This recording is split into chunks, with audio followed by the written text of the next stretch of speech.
You might be curious what polishing pad I should use under what circumstance. Hi, I'm Ivan. I'm Nick. And this is DIY Detail.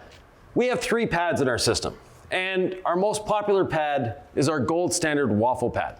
The gold standard Waffle pad is there as the all-purpose pad. If you only have one pad in your life, this is the pad you need. It has a waffle texture for better cooling, better feel as you're polishing, and better polish durability, and better pad durability as well. The next pad, Nick's favorite. This is our red jeweling pad, equally at home on the rotary polisher as the dual action polisher. It has very soft foam, an excellent way to get maximum gloss from paint.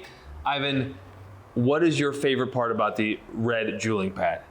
The ease of use. Whether you've never used a rotary before, you can put this on your rotary and have confidence that you're gonna have a beautiful finish as long as you're following the gold standard system. It's also great for applying adhesion promoter polish, which we use before ceramic coatings.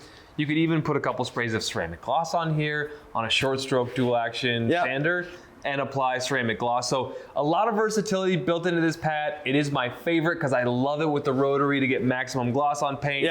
But it's not gonna get you a lot of defect removal, and that is where this pad comes in. So the defect removal, this is our black wool pad. It's a polyester wool blend that is very, very dense. And these fibers are great at cutting. Think of this as the lawnmower. This is the one that's gonna break down those defects very quickly. It's at home, both on the DA and the rotary, but it works best on our long stroke 25mm dual action machine. That is where it really comes into its own. And this is the pad that you want if you have lots of scratches like you see behind us. If you have very scratched up paint, there's a chance that you could actually just use the wool pad to get ample cut and finish. Right. It's also the great first step before either of these as your second step. So depending on the paint, depending on the job, this can either be a one-step solution, or you would then finish polish after mowing that lawn, removing those defects, you'd refine that shine. You've removed some clear coat with this. Then you're gonna refine the shine with your foam.